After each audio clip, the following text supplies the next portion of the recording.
Fala galera, bem-vindos a mais um vídeo. E hoje a gente vai praticar o esporte favorito desse canal, que é ver liberal passando vergonha, né? A gente vai fazer o react do trecho de um vídeo do canal Jovens de Negócios, onde ele tenta explicar o que deu certo na China e por que agora ela é a segunda maior economia do mundo. E ele diz que isso aí foi graças a medidas liberais que a China tomou. A gente vai analisar a fala dele e vai ver o que tem de errado na premissa que ele tenta estabelecer, tá beleza? Mas antes disso, não esquece de se inscrever no nosso canal e já deixar o like para ajudar na divulgação. Então, bora pro vídeo. Então, galera, vamos fazer um react do canal Jovens de Negócios aqui. É um vídeo de 17 minutos, onde ele analisa vários países, né? E a gente quer se ater aqui à análise dele sobre a China. Então, vou pegar aqui do minuto 13 e vou ver o que o liberal fala do crescimento econômico da China. E depois a gente volta lá na premissa, no início do vídeo, para ver se tudo está correspondendo mesmo ao que ele está falando. Se existe mesmo essa correspondência, né? Embora muitos digam que a China é um exemplo de uma forma de socialismo que deu certo, na verdade o que deu certo foram as suas zonas econômicas especiais com uma menor interferência governamental e foi o enorme boom populacional que realmente ajudou o país a conquistar o lugar na segunda maior economia do mundo. De novo, medidas liberais implementadas por um país socialista que fizeram o país socialista conseguir ganhar toda essa velocidade de crescimento e alcance e reconhecimento no mundo. Então, como vocês viram aqui, ele está dizendo que o crescimento econômico da China se deve a dois fatores: as zonas econômicas especiais e ao boom populacional. Então vocês veem como é que o liberal, na verdade, é um samba de uma nota só. A única coisa que ele sabe falar é não interferência do Estado e liberdade econômica e tudo isso, só sabe falar disso, o cara só sabe falar disso. Até quando vai analisar a China, o cara só consegue ver um aspecto. Cara, isso é uma barbaridade, assim, muita burrice mesmo. Falar só porque abriu zona econômica especial do nada começaram a brotar fábricas no ambiente, né? Como simplesmente o incentivo fiscal isoladamente conseguisse fazer isso aí, né? E a China, a gente consegue analisar os dois fatores, né? De quando ela era puramente um país comunista fechado, né? Dali de 49 até 78, e quando em 78 Deng Xiaoping estabelece que a China vai ser um país comunista e desenvolvimentista, né? Aos moldes keynesianos, exatamente keynesianos. Ao contrário dos Estados Unidos, que, por exemplo, que é um país capitalista e desenvolvimentista, para vocês verem como não importa a cor do gato, importa que ele caça o rato, né? Não importa se a gente está num comunismo ou se a gente está dentro de um capitalismo. O modelo econômico que dá certo no mundo é o keynesianismo, galera. Então é muito simples o liberal resumir as coisas, mas vamos pensar no investimento estatal da China. Olha, por exemplo, o quanto eles investiram na estrutura ferroviária de 2008 a 2020. A China hoje já superou os Estados Unidos como a maior potência industrial do mundo, correspondente a 28% da produção mundial. Mas será que industrialização cai do céu? Será que é igual o rapaz aqui dos Jovens de Negócios falou? Abriu zonas econômicas e de repente, nossa, olha um pé de indústria aqui nascendo? Será que foi isso que aconteceu? Eu encontrei um artigo de umas 40 páginas que tem, eu vou deixar linkado aqui na descrição para vocês, que fala todo o processo de industrialização da China. Como é que começou lá em 78, quando Deng Xiaoping resolveu, né, tornar a China um país industrializado. E você vê que é um planejamento de décadas para ela conseguir atingir esse estágio aqui, né? E segundo esse artigo, o processo de industrialização da China aconteceu da seguinte forma: eles tinham feito a reforma agrária deles e várias propriedades rurais estavam precisando de fertilizantes. Então a primeira indústria que surgiu na China foi a indústria de fertilizantes.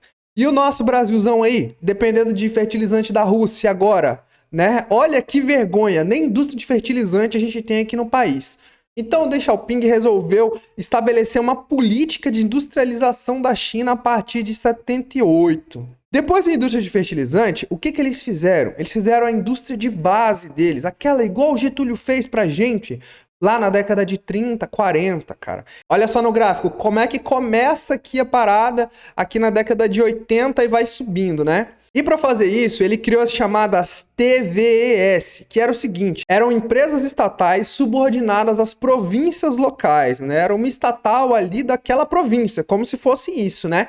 E aí, o que elas produziam? Elas produziam ferro, aço, cimento. E além dessas TVES, existiam também as SOE, que eram empresas privadas, que elas integravam até as TVES.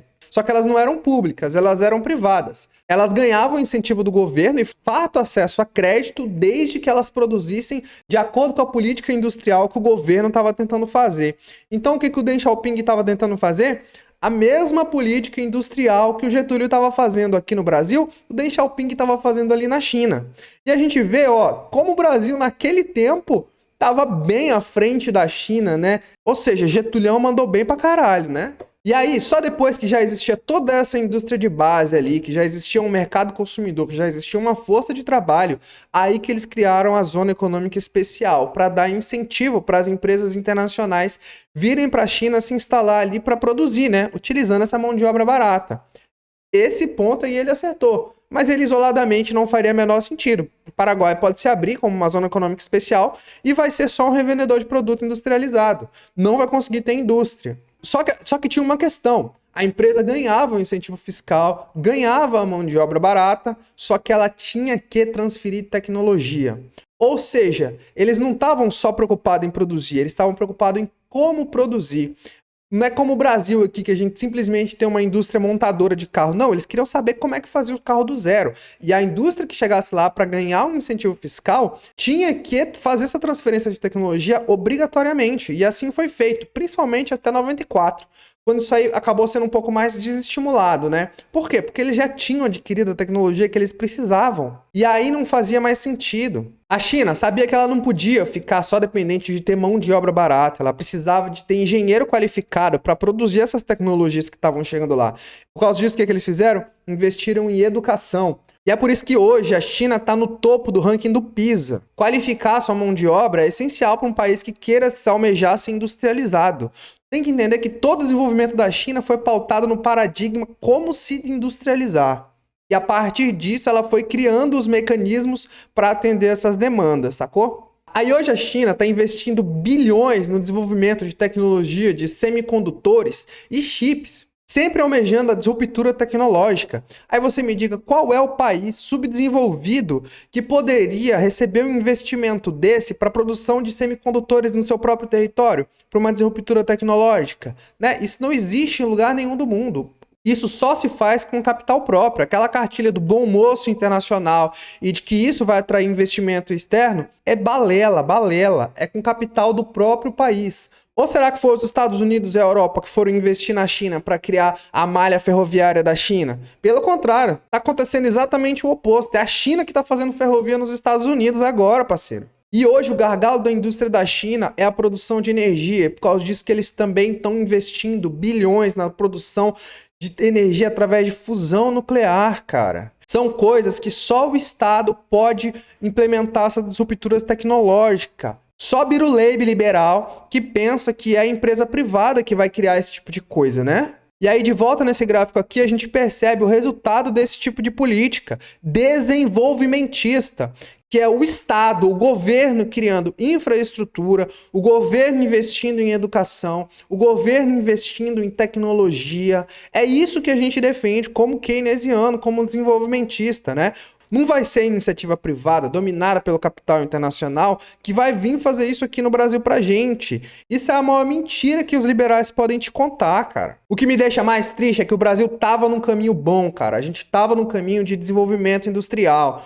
Olha aqui, da década de 40 até o final da década de 80, a gente estava com um crescimento industrial excelente. O problema foi quando a gente se rendeu ao neoliberalismo e a gente resolveu se desindustrializar. Hoje a indústria brasileira é insignificante.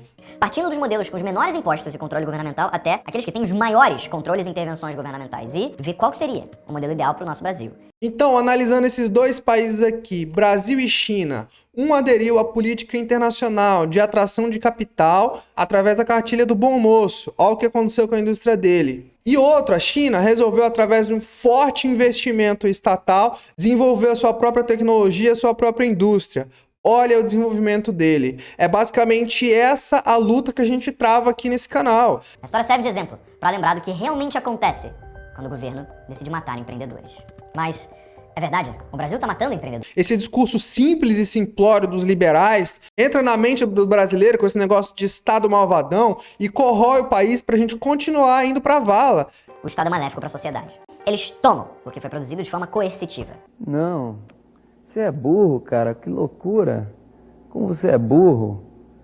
Que coisa absurda. Isso aí que você disse é tudo burrice. Enquanto que a verdadeira política econômica que a gente podia estar desenvolvendo, nacional, industrial e de desenvolvimento social, acaba ficando de lado, a troco desse cara ficarem ganhando com rentismo, né? O que acontece quando esse meio parasita de conseguir recursos cresce cada vez mais é o seguinte. Primeiro, ele subtrai recursos, porque um parasita não gera mais recursos para o seu hospedeiro. Segundo, ele desincentiva a geração de recursos ou a produção. Se eu sei que quanto mais eu produzir, mais o parasita vai tomar de mim, eu acabo produzindo menos ou então não produzindo no geral. Você vê que a premissa dele é completamente errada. O que ele está estabelecendo aqui não faz o menor sentido. Como a gente acabou de ver no modelo de desenvolvimento chinês, foi o próprio governo que criou todo um ambiente necessário para o desenvolvimento do empreendedorismo, para o desenvolvimento do comércio, para a criação da indústria, para o desenvolvimento tecnológico. E tudo isso partiu através do investimento estatal. E aí a demonização do Estado como parasita é muito maléfico, porque o próprio Estado é a ferramenta que a gente tem de gerar esse desenvolvimento.